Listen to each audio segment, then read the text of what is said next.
Olá amigos, olá amigas, tudo bem com vocês? Hoje eu vou falar sobre os números macabros que o Bolsonaro está deixando para o nosso país e para o nosso povo.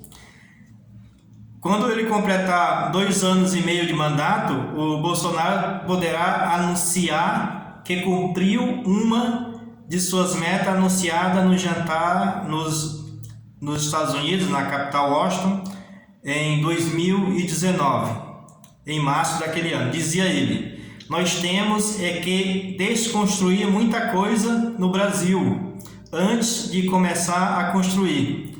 Os números mostram que ele vem conseguindo. O Brasil encolhe o PIB, a renda per capita despenca, o nível educacional está lá no chão, a saúde infantil e a expectativa de vida estão péssima.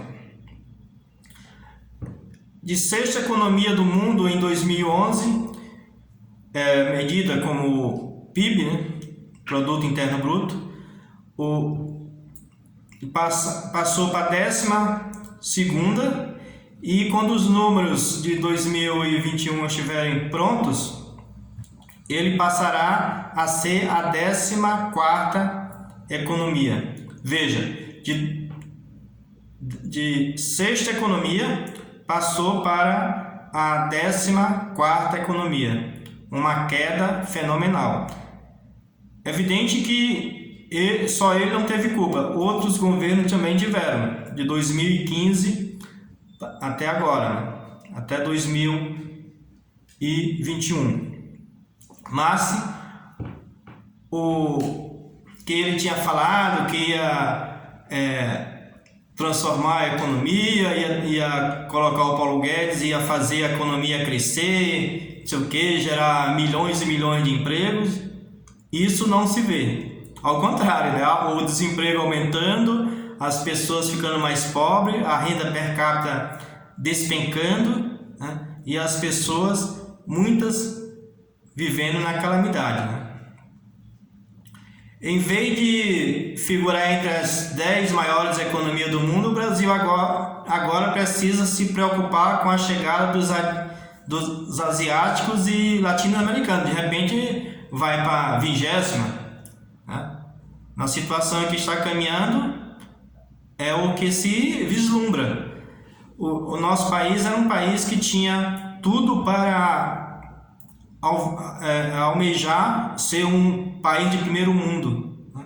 Mas com essas crises e ao final entrando uma pessoa sem nenhuma noção de desenvolvimento, de progresso, o que está levando o nosso país a isso, aí cada vez pior, ficar cada vez pior, voltando o que era na década de 1930, 1940, sendo um país insignificante, de um país protagonista como as principais economias do mundo, agora está caindo, como se diz, caindo pelas beiradas, né? Não tem nenhuma expectativa que se volte ao caminho que ele estava trilhando nos anos 2000, né? Para vislumbrar uma companhia mais, digamos, saudável entre os principais países do mundo em termos de riqueza. O nosso país, um gigante com 8 milhões e 500 mil quilômetros quadrados, na superfície 25 vezes maior do que países do Sudeste Asiático, e sem guerra em seu território há mais de um século, ficou em 255 bilhões de dólares em termos de exportação.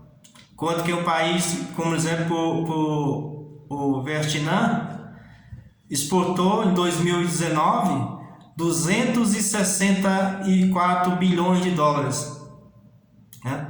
Quer dizer, mais do que o nosso país, que o Vietnã, que é insignificante em relação ao nosso país, né?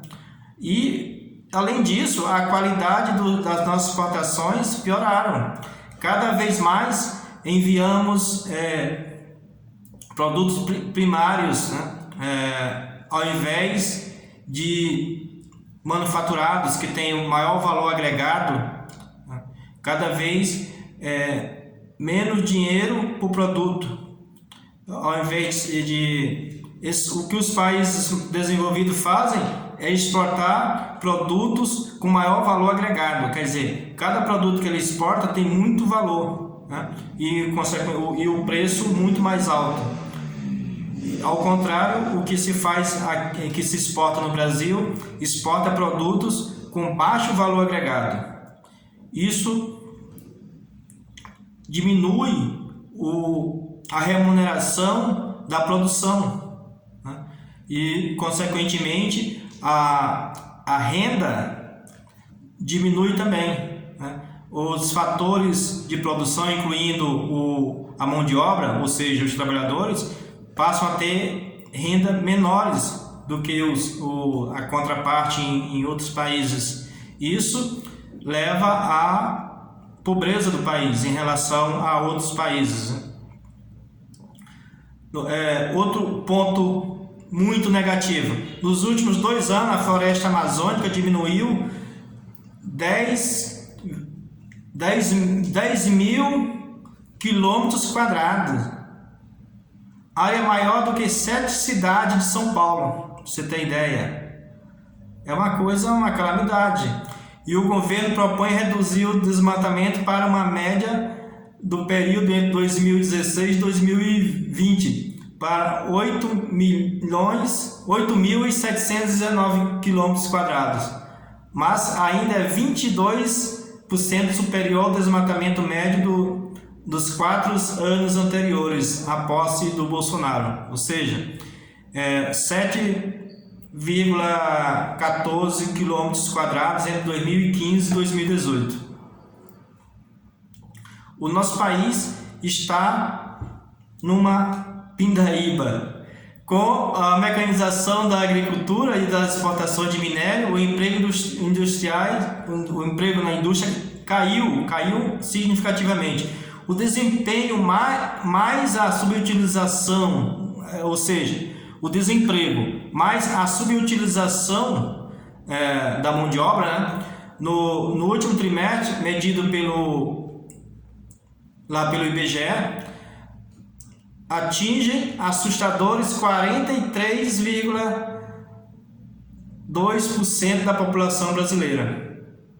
Algo inimaginável, né? Ou seja, de cada 100 pessoas, 43 estão desocupadas.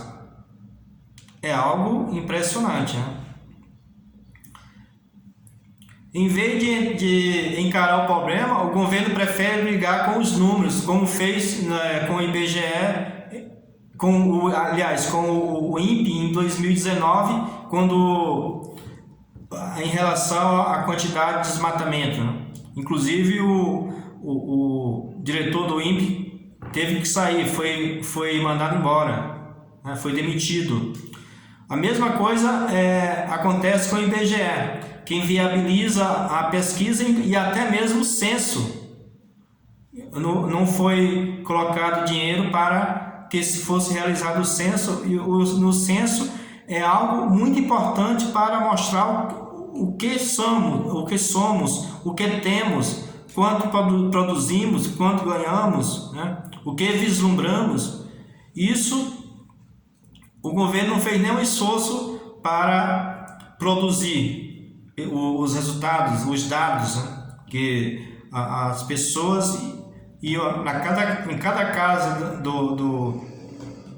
dos habitantes, né? Das pessoas, ia colher as informações, como faz de 10 em 10 anos. E este ano, pela primeira vez, não foi feito, porque o governo não quis, né? Então, nós estamos vivendo uma situação crítica. A educação no país encolhe. Nos 2 primeiros anos do Bolsonaro, o investimento do MEC caíram, os investimentos no Ministério da Educação caíram 47% em relação aos anos 2015 e 2016 e atinge o seu menor nível histórico. Com a pandemia, o tempo médio de escola no grupo de alunos de 6 a 15 anos, em setembro do ano passado, foi de 2 horas e 22 minutos por dia, muito inferior ao mínimo estabelecido pela Lei da Diretriz Básica da Educação, algo que terá como consequência o atraso muito difícil de ser recuperado da nossa juventude, dos adolescentes, das crianças, no ponto de vista do nível educacional, que já é extremamente baixo, muito baixo, e vai tender a ficar mais baixo ainda, né? Perdendo competitividade com outros grupos de países, né? Se já não tinha nenhuma chance em competir com os países ricos, agora está perdendo competitividade com os países médios. Estamos ficando mais para trás ainda, né?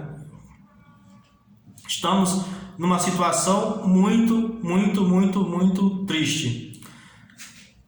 O índice de desenvolvimento humano, que leva em conta justamente fatores como renda, expectativa de vida, educação, no nosso país está uma lástima. Ele já tinha perdido posições em 2019. O relatório divulgado em 2020, que se baseia em números referentes a 2019, a China, com 6,5 vezes a população brasileira, aparece praticamente empatada com o nosso país, né? E os números de 2020 estarão no relatório de 2021, que mostra que o nosso país está muito pior do que estava antes, né?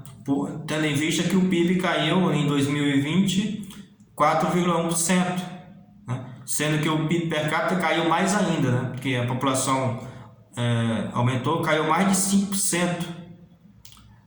Quer dizer, o povo brasileiro ficou 5% mais pobre em 2020 do que era em 2019. Isso tende a agravar mais ainda a situação do nosso país, né? A situação está muito crítica. Devemos ficar de olho. Muitas coisas que eu falei aqui vêm carregado de anos anteriores, mas também o Bolsonaro não fez nada para melhorar. Ao contrário, ele fez tudo para piorar. E muitos desses índices, desses números que eu mencionei aqui, são agravados com a atuação do governo Bolsonaro. Isso não resta nenhuma dúvida, né?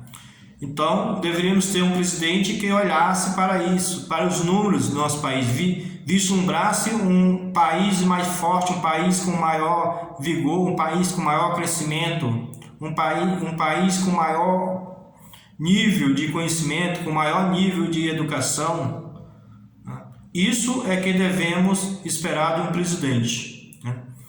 Meus amigos e minhas amigas, eu gostaria que você deixasse seu comentário sobre isso, sobre os números do nosso país, na gestão Bolsonaro principalmente, e perguntar a você se você vislumbra melhora em nosso país, nas condições de vida do nosso povo nos próximos anos. Deixe o seu comentário e também não se esqueça de se inscrever. Estou aguardando a sua inscrição. Um abraço e até mais.